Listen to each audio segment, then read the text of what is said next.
New ইয়র্কের Manhattan থেকে আপনাদের সঙ্গে আছে আমি খালেদ মুহিউদ্দিন। আজ আমাদের অতিথি হয়ে এসেছেন বাংলাদেশ জামায়াতে ইসলামীর আমিরে জামায়াত ডক্টর শফিকুর রহমান। জনাব শফিকুর রহমান, আপনাকে ধন্যবাদ জানাই, আপনাকে স্বাগত জানাই। আমাদের অনুষ্ঠানে আপনি যুক্ত হয়েছেন, আপনার মূল্যবান সময়ের মধ্যে থেকে আপনি আমাদের দিয়েছেন, তার জন্য আমাদের আন্তরিক কৃতজ্ঞতা জানবেন। আপনাকে অনেক ধন্যবাদ। একটু কিছু প্রশ্ন আপনাকে করতে চাই। আপনি আমাকে বলেছেন যে আমি যে কোনো প্রশ্ন করতে চাই পারি এবং আপনি খোলামেলা সেই প্রশ্নের জবাব দিবেন। আমি আপনাকে প্রথমেই একটু কাছাকাছি অতীতের একটি প্রশ্ন করতে চাই জনাব শফিকুর রহমান। সেটি হচ্ছে যে আওয়ামী লীগ সরকারের, মানে অগাস্ট মাসের কথা, প্রথম দিকের কথা বলছি, আওয়ামী লীগ সরকারের নির্বাহী আদেশে আপনার দল তখনও নিষিদ্ধ, কিন্তু 5 আগস্ট সেনাপ্রধানের বৈঠকে আপনি ছিলেন, সেনাপ্রধান আপনার নাম এবং আপনার দলের নাম আলাদা করে বলেছিলেন। আমরা কি জানতে পারি সেনাবাহিনীর সাথে যোগাযোগ আপনার কবে থেকে শুরু হয়েছিল বা আপনাদের কবে থেকে শুরু হয়েছিল? এত চমৎকার একটা প্রশ্ন করার জন্য। এই সময়টা ছিল খুবই ক্রিটিক্যাল এবং বাংলাদেশ ছিল একটা ক্রিটিক্যাল জাংশনে। তো আমি হঠাৎ করে 1:30টার দিকে আমি একটা ফোন পাই আমার একজন নিকট আত্মীয়, যিনি আগে সেনাবাহিনীতে চাকরি করতেন। তিনি আমাকে ফোন দিয়ে জিজ্ঞেস করলেন যে আপনি কোথায়। আমি বললাম যে আমি তো অমুক জায়গায় আছি। আপনাকে তো আমরা ট্রেস করতে পারছি না, অনেকক্ষণ ধরে আমরা খুঁজতেছি। সেনাপ্রধান এখানে রাজনৈতিক দলের নেতৃবৃন্দকে একটু ইনভাইট করেছেন, সাথে বোধহয় সিভিল সোসাইটিরও 2-1 থাকবেন। তা আমরা আপনাকে কিভাবে রিচ করতে পারি? আমি বললাম যে আমি তো অমুক লোকেশনে আছি, আর আজকের সিচুয়েশনটা তো সবার কাছে ক্লিয়ার, গাড়িগুলো চলছে কিনা আমি ঠিক ক্লিয়ার না, এখন কিভাবে আমি আসতে পারি আপনারাই বলুন। ওনারা বললো যে না, সবাইকেই আমরা গাড়ি প্রোভাইড করেছি, আপনার জন্য আমরা গাড়ি পাঠাবো, আমাদের গাড়িতেই আমরা নিয়ে আসবো। দেখো, আমার জীবনের চেয়ে জাতির প্রয়োজনটা বেশি। যেহেতু সেনাপ্রধান অন্যান্যদেরকে ইনভাইট করেছেন, আমাদেরকেও ফিল করেছেন, তাকে ওনার করা আমাদের দায়িত্ব। তো আলহামদুলিল্লাহ কিছু অসুবিধা হলে আমরা গিয়ে পৌঁছি। জনাব রহমান, আপনার কাছে কি মনে হয় যে এই সরকারের সাথে আপনার একটা নিবিড় সম্পর্ক রয়েছে? বা অনেকে এটাও বলে থাকেন যে আন্দোলনটি হয়েছে আওয়ামী লীগ সরকারের বিরুদ্ধে, অবশ্যই আওয়ামী লীগ সরকার ফেসিস্ট একটি সরকার ছিল, যে সরকার 15 বছর ধরে মানুষের গণতান্ত্রিক অধিকার হরণ করে রেখেছিল, কিন্তু এই সরকারের বিরুদ্ধে যে আন্দোলন হয়েছিল সেই আন্দোলনে কি জামায়াত ইসলামের একটা বড় ভূমিকা ছিল? এই সরকার যারা এই করতে এসছে তাদের কি আসলে, তাদের সাথে কি জামায়াত ইসলামের একটা অনেক নিবিড় সম্পর্ক রয়েছে? কেন আমি এই প্রশ্ন করছি একটু আমি বলে রাখি। আমরা কিন্তু দেখতে পাচ্ছি ঢাকা সহ বা মানে ঢাকা, যদি আমি স্পেসিফিক আমরা কিছু নাম বলি, পাবলিক ইউনিভার্সিটিগুলির উপাচার্য পদে বা অন্যান্য অনেক কি পজিশনে যাদের নিয়োগ দেওয়া হচ্ছে, অনেকেই বলছে তারা আপনাদের লোক। এই সরকারের মধ্যে জামায়াতে ইসলামী সবচেয়ে বেশি ডালপালা মিলছে বা সবচেয়ে বেশি প্রভাব বিস্তার করছে, এরকম দেখা যাচ্ছে, মনে হচ্ছে। আপনি যেটা বলেছেন সেটা আমি এইভাবে দেখছি না। আমরা যদি এই প্রশ্নটা এইভাবে এখন আনি যে 5 আগস্টের পরে সংখ্যালঘু সম্প্রদায় আক্রান্ত হয়েছে, পরে মাদ্রাসার ছাত্রদের মন্দির পাহারা দিতে হয়েছে, সম্প্রতি আবার মাজার ভাঙার ঘটনা হচ্ছে, সম্প্রতি বলতে 1-2 সপ্তাহের মধ্যে মাজার ভাঙার ঘটনা ঘটেছে, দরবার আক্রমণ করা হচ্ছে তৌহিদি জনতার কথা বলে। এই তৌহিদি জনতার বিষয়ে জামায়াতের অবস্থান আসলে কি? দরবার, পীর, ওরস, মাহফিল, সুফিবাদ, জামাতের একজন নেতা বা কর্মী ব্যক্তিগতভাবে এসব চর্চায় থাকতে পারে কিনা, অংশ নিতে পারবে কিনা? আমাদের দৃষ্টিভঙ্গি পরিষ্কার, এবং আমাদের দৃষ্টিভঙ্গি এটা নিজস্ব না, এটা কোরআনের দেওয়া দৃষ্টিভঙ্গি। সেটা হচ্ছে লা ইকরাহা ফিদ্দীন, দিনের ব্যাপারে কোনো বাড়াবাড়ি চলবে না। এখন কোনো মানুষের উপরে কারো আদর্শ চিন্তাধারা চাপায় দেওয়ার কোনো অবকাশ নেই। মানুষের মনোজগতে যখন পরিবর্তন আসবে, মানুষ যখন নির্দিষ্ট কোনো আদর্শকে ধারণ করবে, তখনই সেই আদর্শ কেবল বিজয় লাভ করতে পারে। এটি তার নৈতিক বিজয়, এটি তার প্রশাসনিক বিজয়, এবং এটি তার রাজনৈতিক বিজয়। তা আমরা এই ধরনের কার্যকলাপের কখনো সমর্থক নই এবং আমরা সমর্থন করব। আর যেটা বলেছেন যে মসজিদ আক্রান্ত হওয়ার পরে পাহারা, না, এই কথাটা ঠিক নয়। প্রথম 3 দিন কিন্তু বাংলাদেশে কোনো সরকার ছিল না। তা আমি মাঝে মাঝে বলতাম যে এখন প্রকৃত জনগণের সরকার চলতেছে। আমরা কিন্তু দ্বিতীয় দিন সকালবেলা থেকে সকল মন্দির পাহারা দেওয়া শুরু না। আমরা এগুলা জোর করে কোনো কিছু প্রয়োগ করা, এটা আমরা পছন্দ করি না, এবং কারোই কোনো ব্যাপারে আইন হাতে তুলে নেওয়াকে আমরা সমর্থন করি না। জনাব শফিকুর রহমান, আপনি কি জানেন যে আপনি কি জানেন কিছু মাজার, দরবার এগুলিকে আক্রমণ করা হয়েছে? আমরা এগুলা জানি না এমন না, আমরা জানি। কিন্তু আমরা জামাত আমাদের ইসলামী সঙ্গত তার অবস্থান জায়গা জানায় থেকে নাই। এগুলোর প্রতিবাদও করি যখন যেটা আমরা উপযুক্ত মনে করি। আচ্ছা, আমি একটু আবার অনেক বিষয় নিয়ে আপনার সাথে কথা বলতে হবে। আমরা অনেকে মানে আপনি এসেছেন বলে অনেকে আমাদের অনুষ্ঠান দেখছেন, সেজন্য আপনি আমার তাড়াহুড়াকে একটু ক্ষমা সুন্দর দৃষ্টিতে দেখবেন, কিন্তু অনেক বিষয় নিয়ে আপনাকে প্রশ্ন করতে হবে, অনেক বিষয় আমাদের জানার আছে। আমি একটু আপনার গঠনতন্ত্র থেকে, জামাত ইসলামের গঠনতন্ত্র থেকে একটু পড়ি। জামাত ইসলামের গঠনতন্ত্রের 6 বলছে যে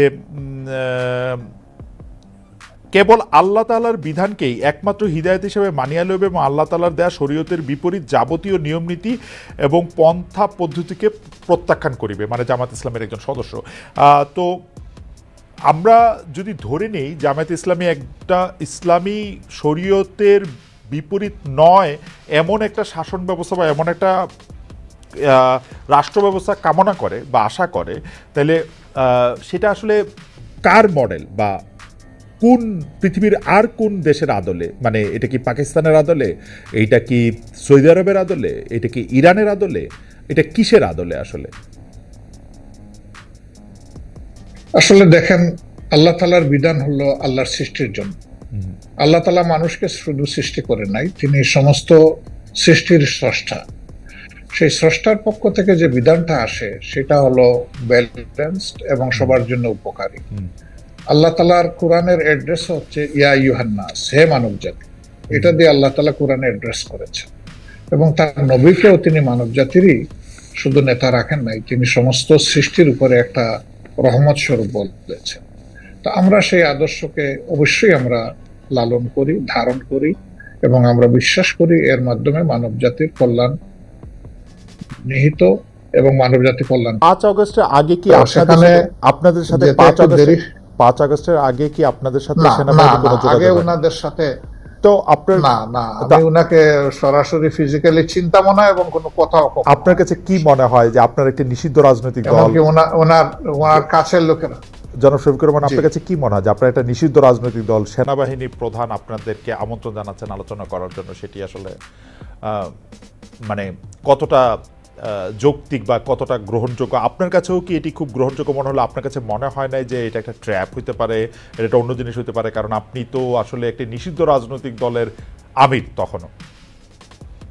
আমি আসলে এটা মোটেই মনে হয়নি এবং আমি মনে করিও নি। আপনি এখন নিশ্চয়ই জানতে চাইবেন যে কেন আপনি মনে করলেন না।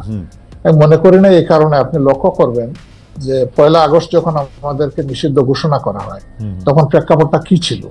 হঠাৎ করে বিনা মেঘে বজ্রপাতের মতো একটা ঘটনা উনি ঘটাই ফেললেন, তৎকালীন প্রধানমন্ত্রী। আমরা কিন্তু সাথে সাথে এটাকে রিজেক্ট করেছি এবং আমাদের সাথে সংহতি প্রকাশ করে বাংলাদেশের বিরোধী দলের সকলেই, বিএনপি সহ সকলেই কিন্তু এটা নিন্দা জানিয়েছে এবং তারাও এটাকে রিজেক্ট করেছে যে এটা হলো ইস্যু ডাইভার্ট করার জন্য জাস্ট একটা কৌশল হিসেবে তারা ব্যবহার করেছে। ওকে, ডক্টর রহমান, আপনার কাছে কি মনে হয় না যে আপনি মানে মদিনার পরে এটি আর কোনো দেশে কার্যকর হয়েছে, কোনো একটি মডেল হয়েছে, সেরকম কি আপনার কোনো কিছু একটা মনে হয় যে এইটা আমরা উদাহরণ হিসেবে নিতে পারি কোনো আরব বিশ্বে, কোনো মুসলিম বিশ্বে, কোনো মুসলিম? দেখেন, দুইজন মানুষ যেমন হুবহু সমান হয় না, ঠিক দুইটা সভ্যতা হুবহু সমান আমি পাবো না। হয় এর চেয়ে উন্নত হবে, না হয় একটু অবনত হবে। রাইট।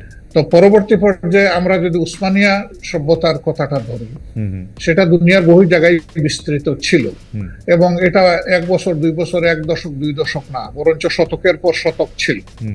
সেখানে মুসলমানরা সংখ্যালঘিষ্ঠ ছিল, বিভিন্ন দেশ যেগুলা শাসন করেছে, এখনো তার স্মৃতি পাথরগুলা রয়ে গেছে দুনিয়ার বিভিন্ন জায়গায়।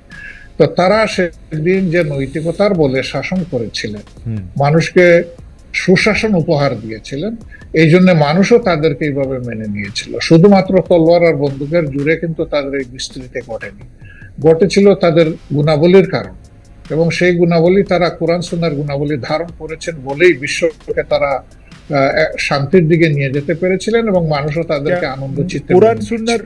কিন্তু যুগের ব্যবধানে সেখানে যখন পরিবর্তন বা বিকৃতি আসলো, তখনই মানুষও ক্ষতিগ্রস্ত হলো, এই শাসন ব্যবস্থাও ক্ষতিগ্রস্ত। আমি জাস্ট এক লাইনে জানতে চাইতেছি, আওয়ামী লীগও যাদেরকে নিয়োগ দিয়েছিল তারা তো শিক্ষকই ছিলেন, কিন্তু তাদের কিন্তু আমরা দেশব্যাপী, রাষ্ট্রব্যাপী বিভিন্ন জায়গায় বিভিন্ন অমর্যাদা হতে দেখেছি। তাদেরকে পদত্যাগ করতে বাধ্য করা হয়েছে, তাদেরকে বিভিন্ন ধরনের লাঞ্ছনা বা গঞ্জনার মধ্যে দিয়ে যেতে হয়েছে, সেটা আপনি আসলে কিভাবে দেখেছেন, জামাত ইসলাম কিভাবে দেখেছেন? আমি কিভাবে দেখছি সেটা একটা ইম্পর্টেন্ট প্রশ্ন। যারা শিক্ষক হিসেবে তখন বিভিন্ন পদে দায়িত্ব পালন করছিলেন, কেউ বিসি ছিলেন, কেউ প্রো বিসি ছিলেন, প্রক্টর ছিলেন, স্টেন প্রক্টর ছিলেন, প্রভুষ ছিলেন, এই ধরনের বিভিন্ন বিশ্ববিদ্যালয়ে যে কাঠামোটা থাকে প্রশাসনিক কাঠামো। কিন্তু আমরা সেখানে কি দেখলাম?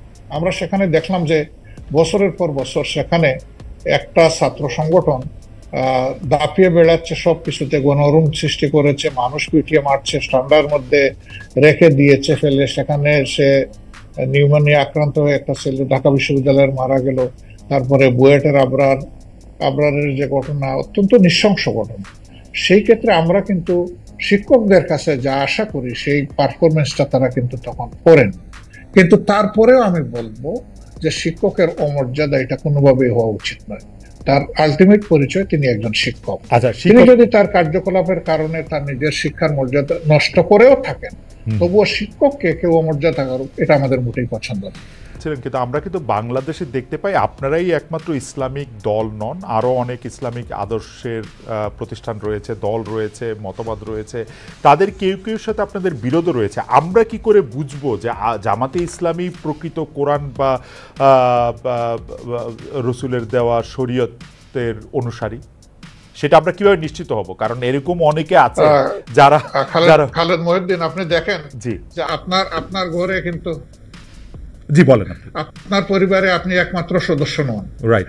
আমি আশা করছি যে সেখানে আপনার মিসেস আছেন, আপনার ছেলেমেয়েরা আছে। এই 4-5 যারা আছে তাদের মত কিন্তু সব ব্যাপারে যে এক হয়ে যায় বিষয়টা এমন না। কিন্তু তারপরে পরিবার কিন্তু চলে, পরিবার কিন্তু ভেঙে যায় না। মতের ভিন্নতা থাকবে, এটাও একটা সৌন্দর্য। এবং ভিন্নতা যখন থাকে তখন অনেক কিছু ডাইভার্সিটি চিন্তা করার সুযোগ থাকে। আমাদের মধ্যেও সেই রকম ভিন্নতা আছে, এটা সকল ধর্মেই আছে, এই ভিন্নতা সকল ধর্মে আছে। আচ্ছা, এটাকে বড় কোনো ম্যাটার হিসাবে আমরা দেখি না। তবে যারা ট্রুলি মানে ইসলামের ফলোয়ার, তারা এক কুরআন মানেন, এক আল্লাহ মানেন, এক রসুল মানেন, এই 3 জায়গায় তাদের কোনো মানে দ্বিমত নাই।